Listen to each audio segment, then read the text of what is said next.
We did a thing yesterday. We fucking did the Motor City Comic Con 2018, located in Novi? Novi. Yeah. They have it, what is it at? Like a hockey place or something? I think it's a car dealership. Really? They didn't have any cars, though. So I don't know. It's a gigantic building for a car dealership. Yeah.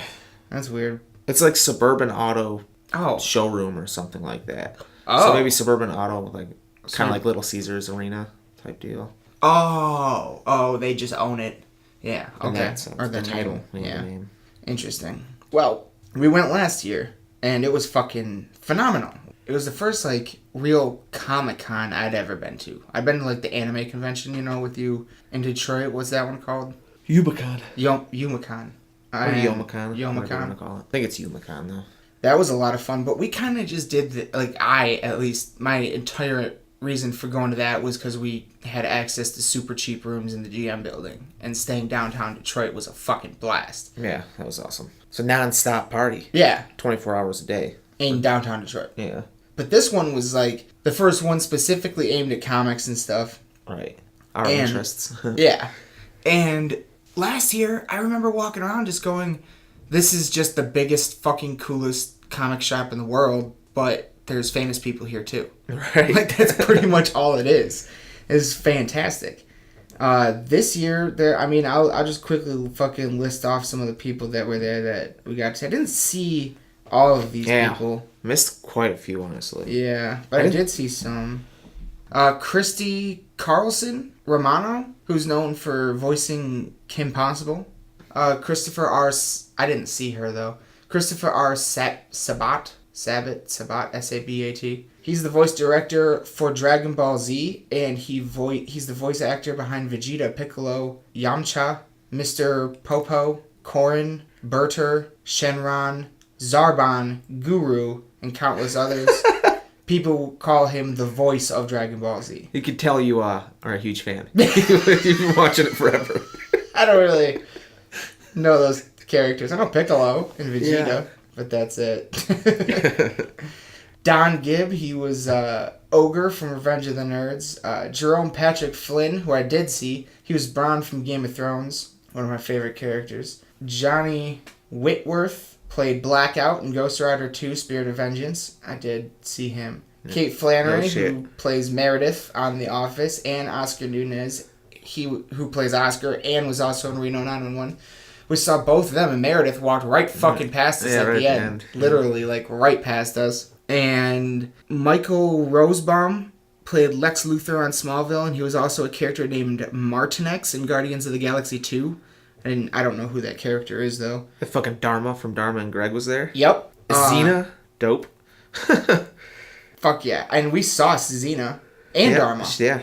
Shit, we saw both of them. Yeah. And, well, Xena, though, she also is in, lately, she's been in Ash vs. the Evil Dead. Yeah. So when she popped up on that show, I was, no way! That was cool. She was also on fucking Burn Notice. Really? Yeah. I don't remember her on there. She was one of the main villains. Fuck yeah. Like the end of the second season, maybe? Hell yeah. That's cool as fuck. People in mid-Michigan know Tom Welling, who played Superman on Smallville. Summer Glau, who played River from Firefly, very popular. Also, she did a bunch of stuff, but she also did a Terminator in the Sarah Connor Chronicles. She played the Terminator. She was also in the TV show Angel, so she's worked with Joss Whedon before, which is kind of cool. We didn't see Val Kilmer. Nope, he was hidden. Batman was in his Batcave. Yeah, I've seen a picture of him, though. Yeah. I guess he's not, like, doing so well. I guess not that he's not doing well, I guess, but his health isn't the best right now. Yeah. A little under the weather. Yeah, I suppose that's what I read, at least. Next two we did see. Wallace Shaw, who played Rex from Toy Story and was also in The Princess Bride, the guy that goes, inconceivable. And Will Friedle, who plays Eric on Boy Meets World. Oh, we didn't see William Zabka. No, we didn't. I was kind of hoping to see Zabka.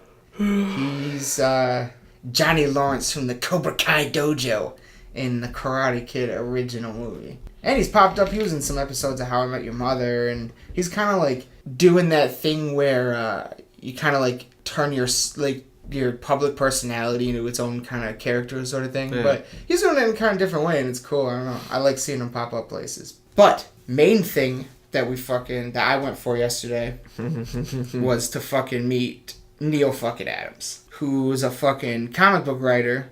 Well, I think he was born in 41. I think he's almost 80 then? Yeah, almost. He's in his late 70s, I think. He graduated from the School of Industrial Art High School in Manhattan in 59, and then started work as a freelance DC comic person. His first ever published panel was in 1960, so the year after he graduated high school. His first panel was published in 1960 in The Adventures of the Fly #4 Archie comic. Then in 62, we started on some stuff with Ben Casey. Started doing some advertising work for a while, but then he needed to make a little bit more money, so he started doing comic book stuff again. Then he did, and I'm just kind of touching, this is a fucking Cliff Notes version, people. He did Curse of the Vampire and Creepy #14 in 1967. He also did Eerie #9 and Creepy #15 in the same year. Then after that, he went back to DC and debuts in 1967 in It's My Turn to Die, from Our Army at War #182. That's the storyline. It's My Turn to Die was the storyline that he is credited with. Sweet. His first ever cover was during the Silver Age Action Comics, #356. And in 67, in the same month, he did Superman's girlfriend, Lois Lane, #79. And I double-checked. That's actually the title of the comic. Yeah? Superman's girlfriend, Lois Lane. Yeah. Huh. That's kind of funny. Then he did The Elongated Man, in that's storyline, in Detective Comics #369. Then for the first time, got to draw Batman alongside Spectre on the cover of Brave and the Bold #75 in 1968. And then the first time that was just the cover though. The first time he actually got to do the Batman story was in World's Finest Comics #175 in 1968, called The Superman Batman Revenge Squads. Then he worked more on Spectre and Teen Titans. And his first work in 69, that was the first time he worked with Marvel, and he did X-Men #56, which I saw the cover of, and it's a cover that you and I know pretty well. Yeah. It's a pretty popular one. According to Ray Thomas, who he worked on X-Men with, he did most of the actual, not just drawing, but actual plotting of the storyline for #65, which is the issue that revives Professor X. He also worked on the Kree Skull War Arc of the Avengers comics, #93 through 97, and basically invented the Krees and stuff like that, which are probably going to be in the Captain Marvel movie that comes out next year, and the fucking next Avengers movie. Sweet. In 1970, he sees his first full Batman collaboration. It was an intention. Yeah, so in 70, DC is we're going to try to do something new with Batman now. This is right after, the fucking 66, 68 TV series with, oh my god. First guy that ever played Batman, he just passed away, last year. Oh, shit. Adam West? Yes, Adam West. There we go. Yeah, so, and, when you look back at that, it's silly, cheesy. They're in super tights, the horns, bend over and stuff on his hat. And all of that. So DC was we're going to try to, step away from that now, and we want to kind of reestablish Batman's darker theme nature and stuff like that. So they gave it to Neal Adams. And his first two stories were The Secret of the Waiting Graves in Detective Comics #395 and Paint a Picture of Peril in #397. He also did a story called Coming in Between in Batman #219. Those were in 1969. And then in 1970, co-created with Frank Robbins, Neal Adams did Detective Comics issue #400, where for the first time he introduced an original character named Man-Bat. Man-Bat. Fucking Dr. Kurt Langstrom. So Neal Adams invented Man-Bat and did all of his first stuff. And also, that without that ever happening, then we never get to Batman the Animated Series episode 1 on Leather Wings. The very first episode of Batman Animated Series was the Man-Bat episode, one of the two. And then in 1971, Adams and Robbins this I did not know before doing this research. In Batman number 234, they introduced their second character, Ra's al Ghul. So fucking Neal Adams is responsible for Ra's al Ghul, which is part of the major story arc in the most famous, best Batman movies ever made. Right.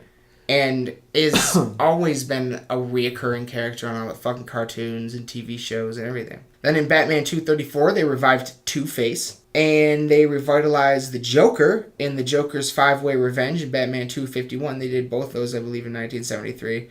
They also, then after that, they did apparently it was some controversial work with the comic. I couldn't tell why exactly, but because I've never read them either, but it was Green Lantern, Green Arrow. Issue number 76 is where they started working on their stuff together, and they put together a long-term story arc that included a lot of social commentary as the characters, I guess, like went across America or something like that. I don't know, but apparently it was fairly controversial for the time, but is regarded as like brilliant now. And then his last DC work ever was Spider-Man versus Muhammad Ali. Superman. Superman versus Muhammad Ali in 1978. Before he opened his own comic company, Continuity Associates. So that's kind of interesting, and I did read somewhere he said that comic actually, that's one of his favorites that he ever did. But I feel like Superman would pretty handedly win that match. He is a very well-renowned and rewarded comic book creator. He won multiple Alley Awards. He won a Shazam Award, a Goethe Award, Inkpot Award in 85. DC named him an honoree in the company's 50th anniversary publication of 50 People Who Made DC Great. In 98, he was inducted into the Eisner Awards Will Eisner Comic Book Hall of Fame. And in the 1999, he was inducted into the Harvey Awards Jack Kirby Hall of Fame. And a fun fact that I found in my research, he is apparently a vocal supporter of a theory I'd never heard of. It's called the Earth is Growing theory. And apparently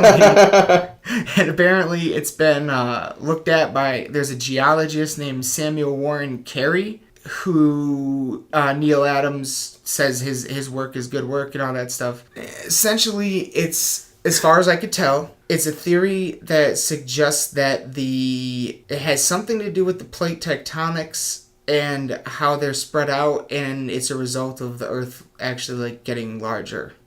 Physically growing in size. But yeah, I don't think this is accepted by any mainstream scientists, and as a matter of fact, Neal Adams has made 4 appearances on the popular radio talk show Coast to Coast AM. Yeah? Yes, No way. He'd made 2 appearances in 2006, 2 appearances in 2008 to talk about comic books and the Earth is Growing theory. And I couldn't find any of the episodes online, so I haven't been able to listen to them yet. But I am going to. And I just thought that was fucking cool as fuck. I was like, no way, he was on Coast to Coast. I thought that was sweet. Oh, yeah. But, real quick, I want to talk a little bit about Man-Bat. Well, before we get to that, I want to ask you about meeting him. Because I kind of fucking missed the intro. The way it's set up, you gotta walk up to the fucking table thing, and then there's a lady that kind of asks what you want. I was just hoping he could sign something for me. And I think it was $50? I think it was $50 for a signature from him, which I did not mind paying at all, but they should have put that on the Motor City Comic Con website. That was not on the website at all. Yeah. So I thought that was kind of silly. And I was thrown, I had something I was going to say, and I didn't end up saying it because he threw me off a little bit. Because, the facial expression he made when he saw that he had to, open the packaging, undo the tape, he looked mad. Yeah? And then but in a nicest possible way, he's like, you shouldn't put tape on it because it could really damage the comic book. And I said, oh, okay.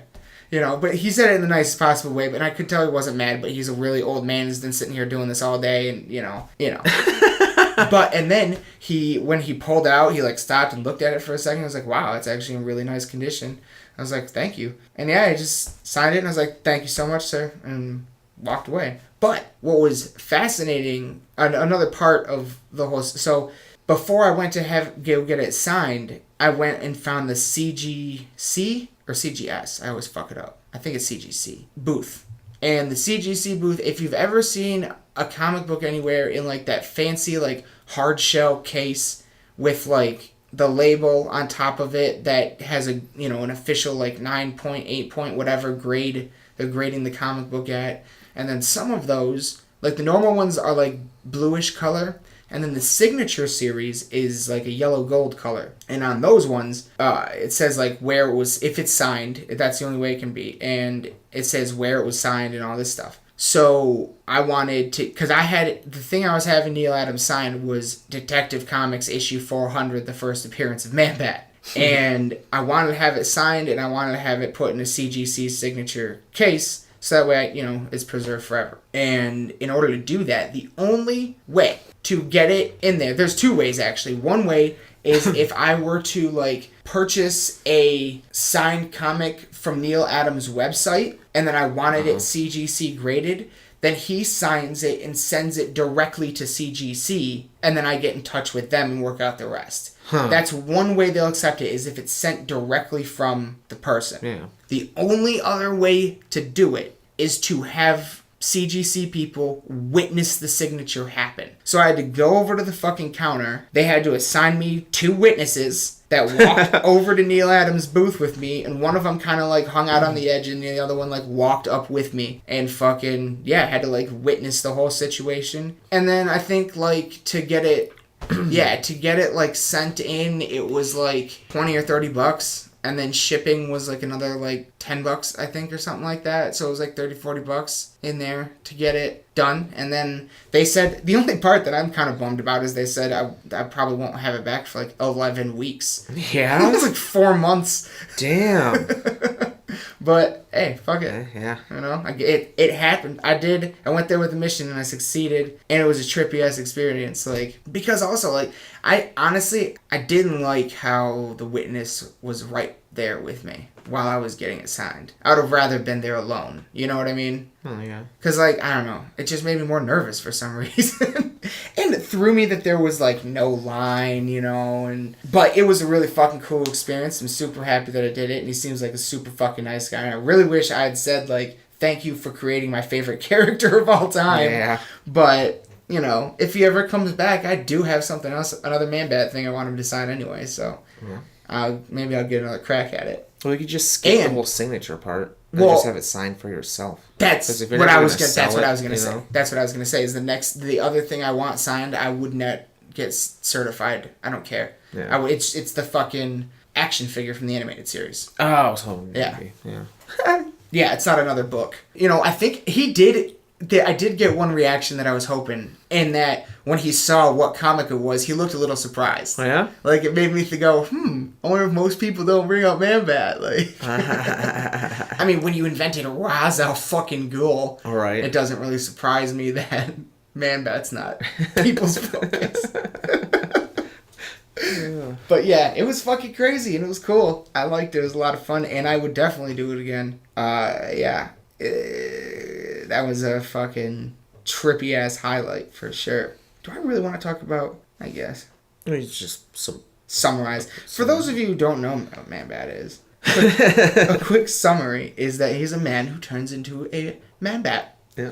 He's Dr. Kurt Langstrom, a zoologist who specialized in terology. Well, I don't know if that's real. CHROP, terology. Developed an extract intended to give humans a bat's sonar ability, and tested it on himself because he was going deaf, you know, classic comic book situation. It worked!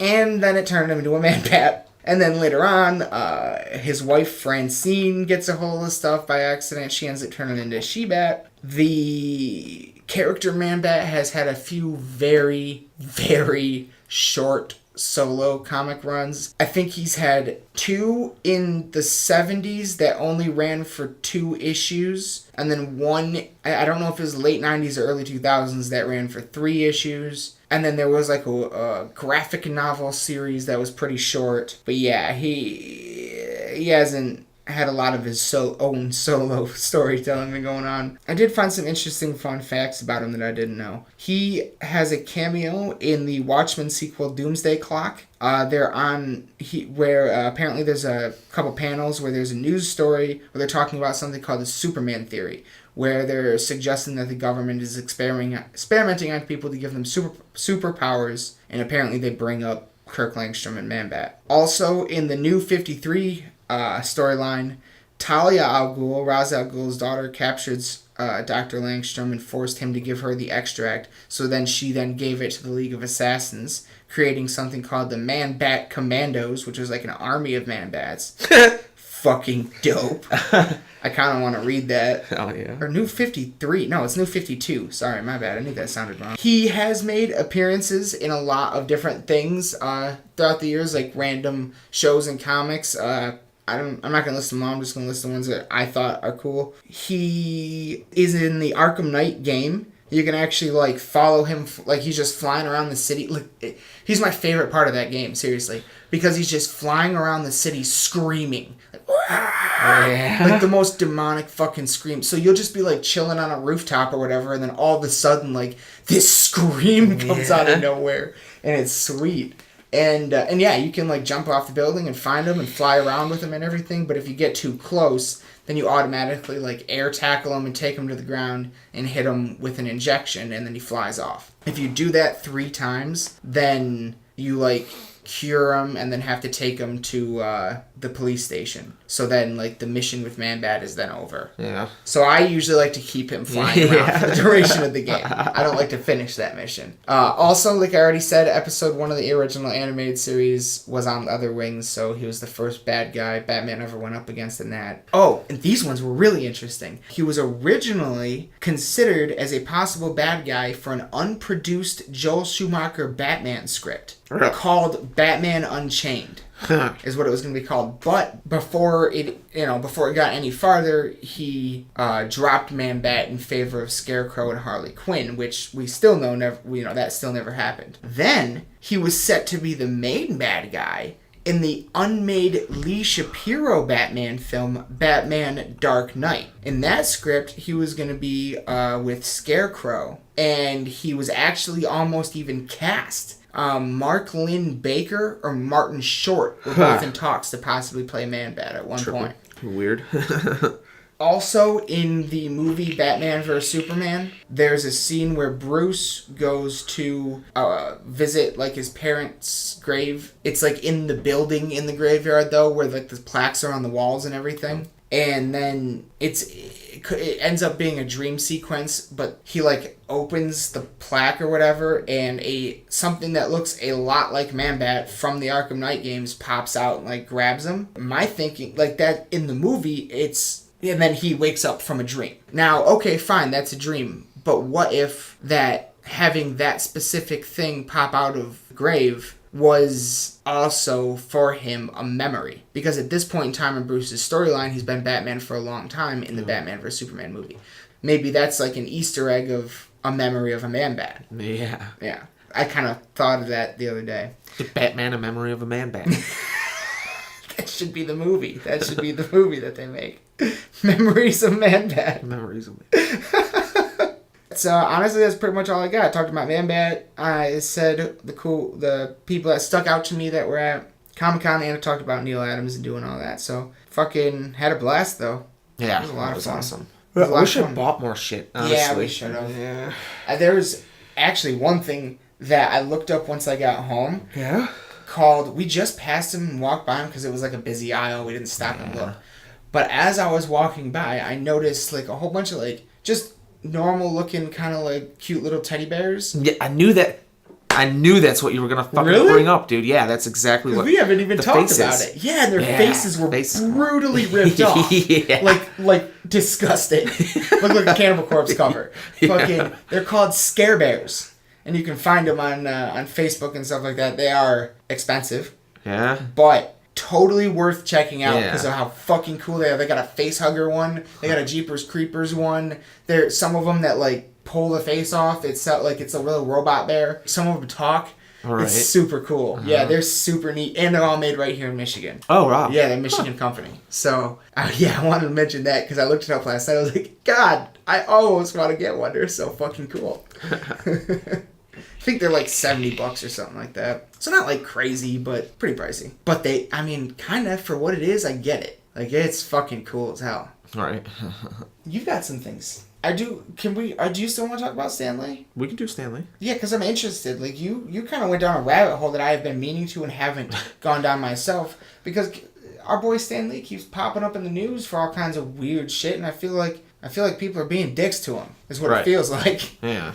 So what's going on with Stanley Man? Lately, basically, within the last 6 months, there's been a string of fucking incidences. Could be a conspiracy tying them all together. Not sure on that yet. Get back to you there. I got a bit of a timeline. What was it? Right at the end of last year. One day, it was actually the day after his fucking 95th birthday, he claimed that $300,000 was stolen from his fucking bank account. The day after his 95th? The day after. Who steals money from a 95-year-old? I do not know. Christ. Be a real fucking dick. He says that someone fucking forged his signature, and his team believes that it may have been an inside job. That's the first thing. I believe we know who it is now. Okay. I have it up here further. Just 4 days after that, someone stole $850,000 and they bought a house in Hollywood. So money goes missing. Someone then buys a house. How much was the first amount of money? $300,000. So we're at over $1 million now. At over $1 million. Okay, 6 days later, alright, this is a little different. He was accused of sexual misconduct by some nurses. They said that he fucking demanded oral sex, groped them. And he was walking around naked. There wasn't much info on it, honestly. They just sent them a cease and desist letter. He's completely denying it. Says it never happened. They're trying to sue him. People, the nurses. Interesting. There's a lot of weird shit going on here. Alright, 20 days later, after the fucking sexual misconduct fucking accusations, he's hospitalized. Goes into the hospital for a regular heartbeat and shortness of breath. That's basically all we fucking got out of it. But a month later, he said he was still sick and that he had pneumonia.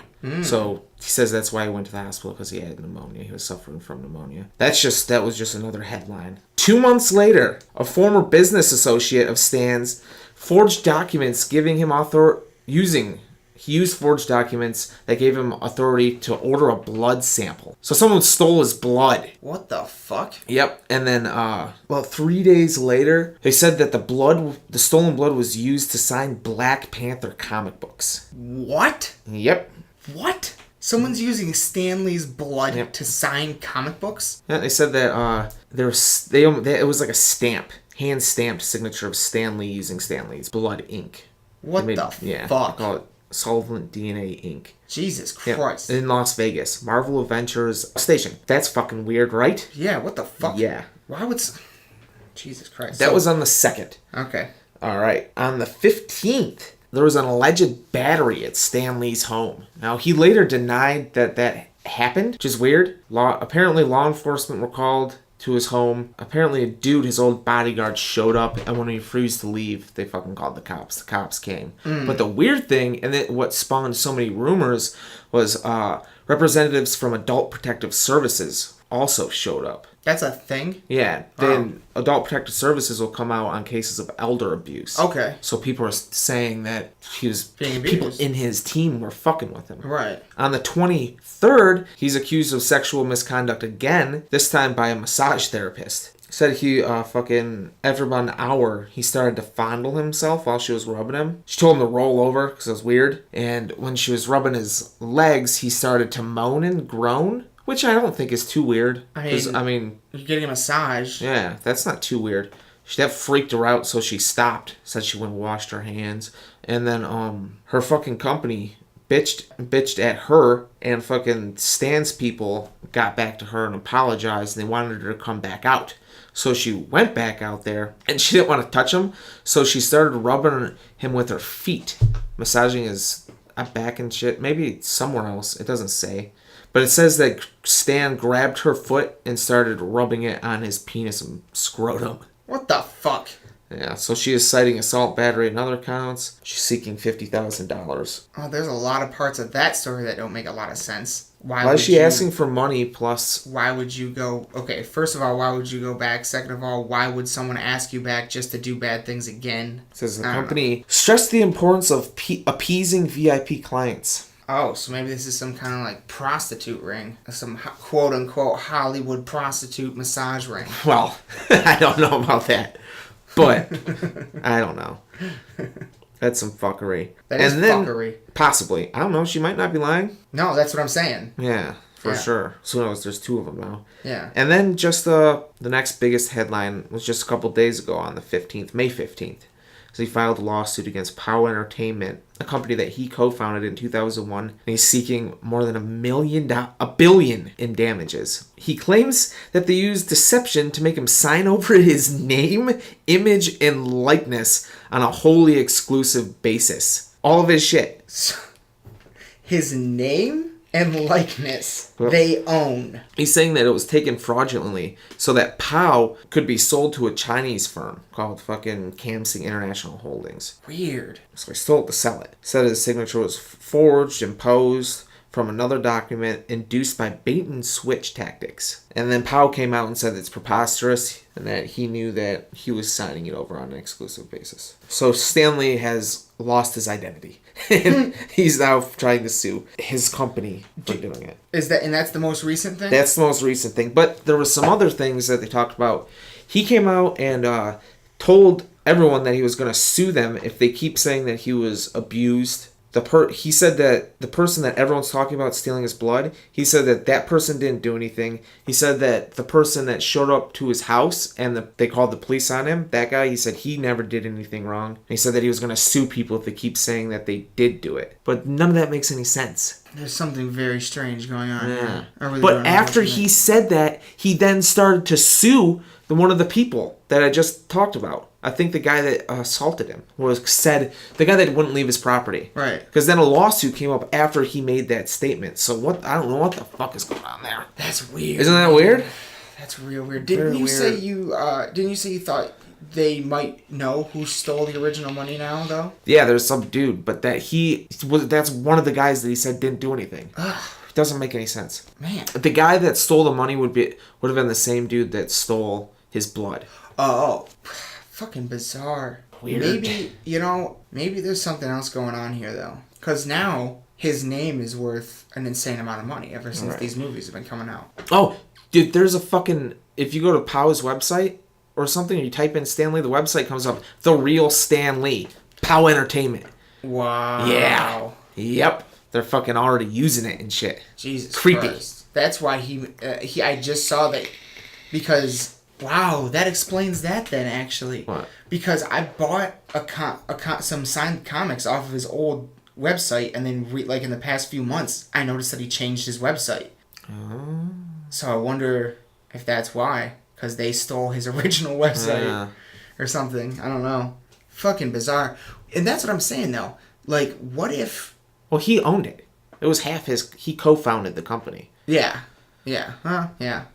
But then it was sold to someone else or some shit. That's what it looks like. I don't know. What if... Okay, so if I'm a business entity, an evil business entity, that recognizes all of this, see how valuable he is and the things he has created are becoming, then maybe you don't go... If you wanted to create a situation where there is a power vacuum that needs to be filled, and you recognize that Stanley's 95 years old, and unless he is a superhero, sadly, probably won't be around for another 30 years. So probably? Well, definitely won't be around. I don't know, how old can people get? I don't think... 120? I think that's the oldest ever, something like that. And current record, at least. But sometimes they usually look pretty good at 95. That's true.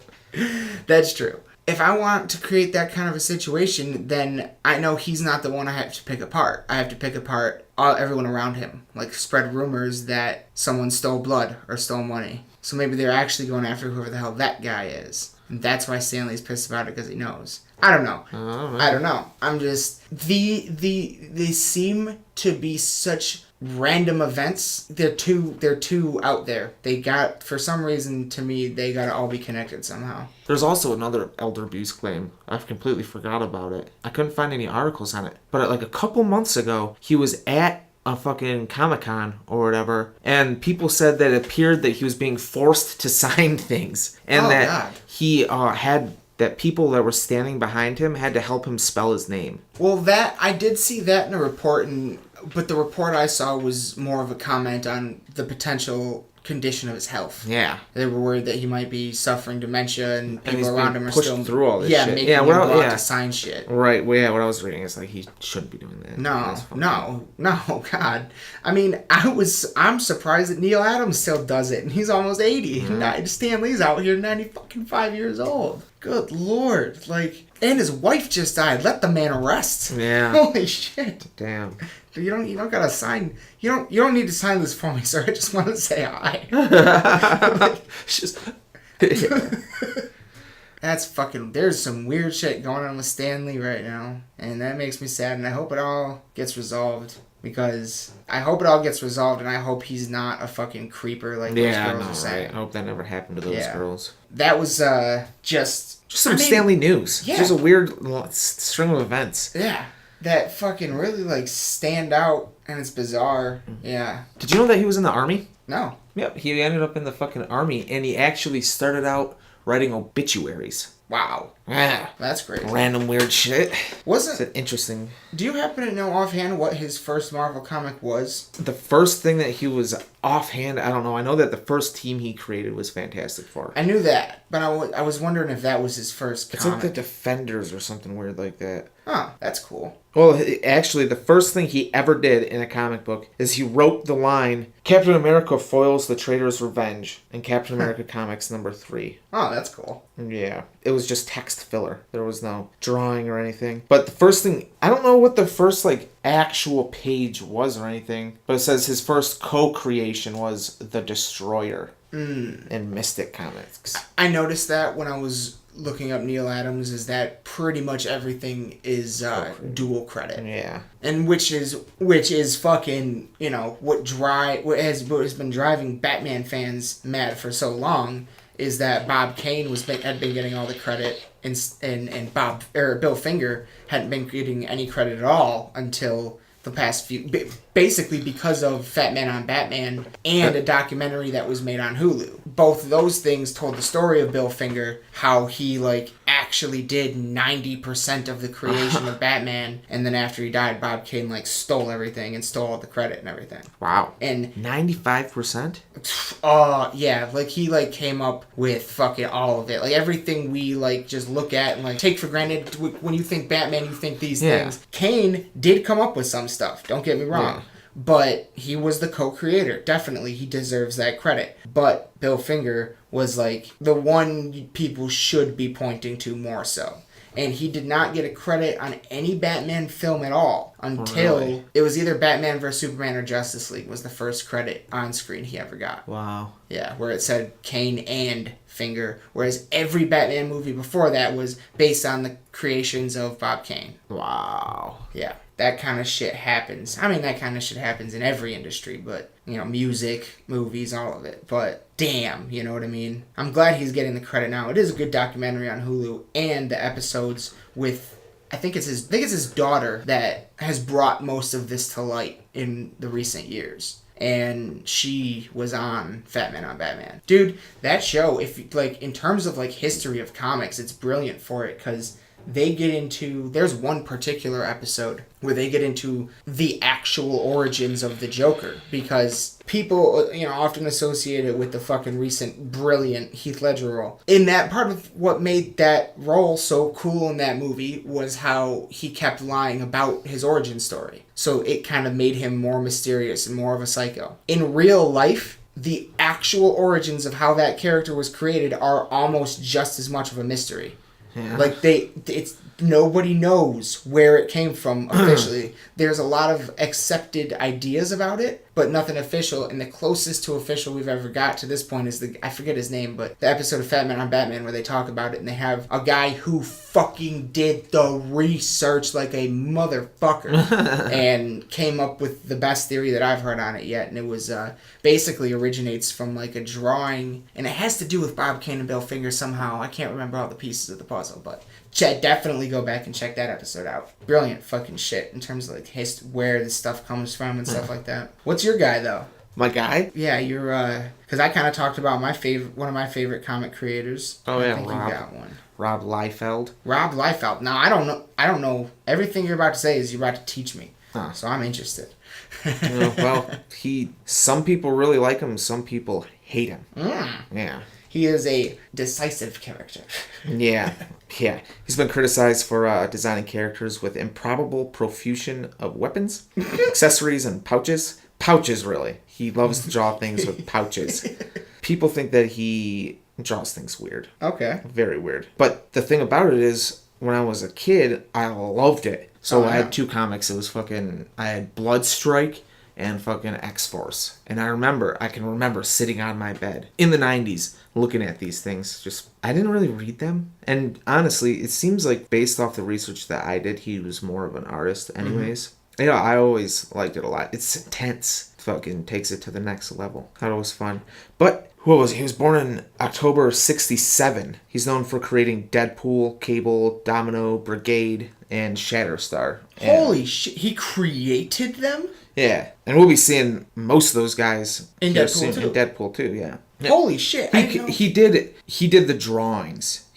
The way they look and everything, that's him. They're his characters. But someone did the writing in the comics. You know what I mean? But, yep, those are his characters. He's from California. He fucking just graduated high school. He fucking took life drawing classes in college and did, odd jobs. But what he started to do was he would fucking make sample packs of his art and he would sell it to publishers. But he was apparently afraid to do it to DC and fucking Marvel. So he'd send him to other smaller publishing companies. Finally, someone picked him up. They used a couple of his pinup drawings inside the front cover of Megatron number 5 from Megatron Comics. Okay. So that's the first thing he ever did. And Megatron Explosion number 1 was the first time any one of his superheroes, an actual story, and there was a team. It was Youngblood, and his first published story was for DC Comics, and it was an insert in Warlord 131. So he's still not really fucking doing a lot of shit. But you gotta think, this is 1988. He was born in 1967. Oh wow, okay. Yeah, so he's 19 years old. Yeah, young guy. Then after fucking Warlord, he actually got a real miniseries, and it was called Hawk and Dove for DC, and that was again in 1988. After he did that shit, he started to work for fucking Marvel, and he did a Amazing Spider-Man annual, number 23. That's his first work for Marvel. Wow. Yeah, and he after that he became a penciler for the New Mutants. That's where Cable comes into play. Holy shit. That eventually ended, and he started working on X-Force. But he's generally credited for turning New Mutants, the lowest selling title of an X-Men franchise, into a financial success. Oh, wow. So he turned it around. He ended up replacing fucking New Mutants people, created X-Force, brought over Cable, and it ended up the debut issue, his first fucking, his real, thing in a whole series, so ended up selling 4 million copies. It's still, to this day, the second highest selling comic book in the history. Holy shit. Deadpool's featured in X-Force a bunch too. But around 91, his fucking relationship with Marvel started to kind of fizzle out after he wanted to fucking make a comic for another company, Malibu Comics. He wanted to create his own original title. He wasn't going to take shit from Marvel. He was just going to do his own. Marvel got pissed, so he ended up leaving. But when he left, he also left with Jim Lee, Todd McFarlane, Eric Larson, Willis Portacio, Jim Valentino, Mark Silvestri, and they all went on to form Image Comics together. Yeah, that was a whole thing. That was a whole thing, That was a real big thing. Those were some of their They all top have their writers. own reasons, but... Yeah. And they talked to each other before they did it. Yeah, too. it was they all like agreed to do it together. agreed upon... Right. Yeah, it was like a coup. Yeah, basically. Yeah. They were the biggest. The number 1 selling comic ever actually came out a few months after X-Force. And it was X-Men Volume 2 number 1, created by Jim Lee. The X-Men one that we know, with the 5 different covers. Oh, no way. That's the highest selling comic book ever. Wow. So okay. They were literally the 2 highest selling comics. Yeah. And until that one dropped, the first, what's his name? First guy made Liefeld was the top selling of all time.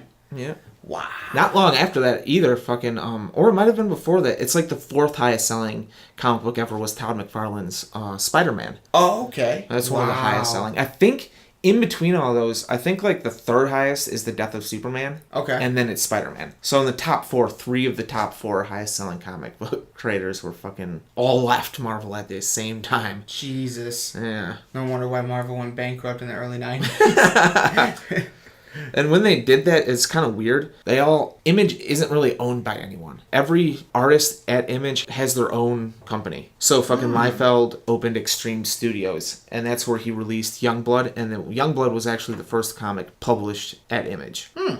Kind of cool. Yeah. Yeah, he fucking, while he was at Extreme Studios, he released Bloodstrike, Glory, Prophet, Evangeline. Haven't read any of them except for Bloodstrike, just the one I mentioned earlier. And then things start to get bad for him. Oh, boy. He was contracted to write 12 issues of the Avengers, come back to Marvel, do some Avengers shit, then ended up canceling after 6 issues. And I wish I had a picture of this, because he, on the cover alone, I mean, he fucking made these guys look weird. Weird. It was fucking not. Yeah. I want them just to see, because it's only 12 comics anyways, and he only did 6 of them, but a different direction for sure. He ended up fucking leaving Image Comics. They said that he was making a number of fucking bad business decisions that made him a bad business partner. So fucking, it's weird. In 96, he fucking made a press release saying that he's leaving. Almost simultaneously, fucking Image came out and said that they had fired him. He beat them by it was a day or some shit like that. It's kind of weird. But they were all they had a meeting and they had decided to fire him. And then he fucking came out and left. And then they said Probably knew that meeting was going to happen. Yeah, probably. He ended up moving on to Awesome Comics. And I don't know if he did a lot. Oh, he did some things there, actually. And he actually hired Alan Moore, creator of fucking V for Vendetta, The Watchmen, Holy From shit. Hell. Yep. And he fucking released a few issues of Glory and Youngblood. And Moore actually won an Eisner Award in 1997 for his work on Supreme. Came back in the 2000s. Fucking worked on Cable, a little X-Force before they were both canceled. Yeah, in 2007, him and Robert Kirkman, the creator of The Walking Dead, made a whole series, a 5-issue series, and then they never released it. Weird. Kind of weird. I'd like to see that, though. Yeah. The writing of that guy with his art. That would be fucking dope. He was in Deadpool, made a fucking cameo. But yeah, then... Oh, really? Yeah, he was in it at one point. I don't know what the scene was. Oh, cool. I have a picture here of some of his examples, but if you look up Rob Liefeld, if you Google it, or even YouTube it, if you start scrolling down, you'll find videos that are titled Worst Drawings by Rob Liefeld, compilations and shit like that. But, I don't know. So, it seems like after the 90s, he didn't do a lot of anything. He definitely created some of the best characters ever. Right. Big ones. Deadpool, for sure. Check this out. After seeing Deadpool 2, he tweeted this. I cried at the end of Deadpool 2. Part was the nostalgia of a particular track blasting, but mostly the emotion was from how they landed the plane in such a spectacular fashion. But he goes on to say plane stands is a analogy or a metaphor. Yeah. You know what I mean? The movie. Yeah. Such a spectacular fashion. God. It is getting intensely good reviews. I've been dodging spoilers like I'm in the fucking Matrix. Yeah, it looks great. I can't wait to see it. I even saw the title of an article that said how Deadpool 2 fixes Wolverine Origins. Really? Yeah. So what? I don't know how the fuck need to see that movie. Yeah. Damn. Yeah, apparently there's some gigantic cameo in it, and I mean, I of course know who I hope that is, but I don't know yet, so I'd rather not know, but I hope it's Wolverine. So fucking bad. Oh my god, if Hugh Jackman shows up as Wolverine, I might cry.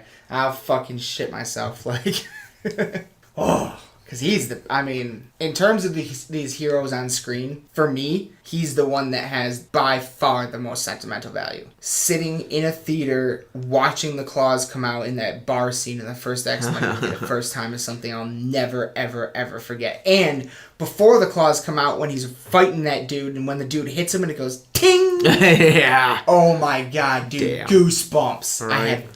I'll never forget that. It's will always be one of my favorite superhero movies, even though it's not very positively looked back on. But I loved it. Oh my god, I love that movie. Good movie. And then it fucking culminates in Logan. Are you kidding me? One of the only ones that is up there with Dark Knight, you know? So fucking yeah, and then they save it. They did it so perfectly. Because when did Logan come out? 17, 16? And the first X-Men came out around, 01, 02-ish? So that's around 16, 15 years. Just enough time for all those 9, 10-year-olds that fucking saw that first X-Men movie to be ready for an R-rated Logan where he's chopping heads off. Oh my god, dude. Brilliant. Oh my god, it was so good. Love that movie so much. But yeah, that's who I hope that fucking cameo is, but who knows. There is a shot of Deadpool in the trailer, like, spinning around in Professor X's chair. Yeah. Like, playing with it. Oh, yeah. So maybe Professor X, I don't know. Well, we know they go there. Yeah, they hang out at the mansion, yeah. so, yeah. Could be like Cyclops. Could be. That'd be cool. Yeah, I don't know. But yeah, that's fucking crazy. I didn't know. I certainly didn't know that the guy that created Deadpool created all of the X-Force. That's fucking sick. It's his creation. Domino. Yeah, Deadpool's in it. In like the second or third one. That was the first time Deadpool makes an appearance? No, I think... Is it? I don't think it's his first appearance. He may have showed up in New Mutants. Oh, okay. He may have popped up in that. That's so cool. Oh, yeah. Well, you want to wrap this up? Yeah. Hour Get back deep? to work. Yeah. Oh, man, that's how I was going to start this off. I'm going to say we are recording live from an undisclosed location at 2208 East Michigan Avenue. Lansing, Michigan, 48912 Suite B. Great Lakes, Crescent Bay. Our secret, undisclosed location. Nice. Oh, yeah. Oh, yeah, brother. All right. We will be back next time with something new. Peace.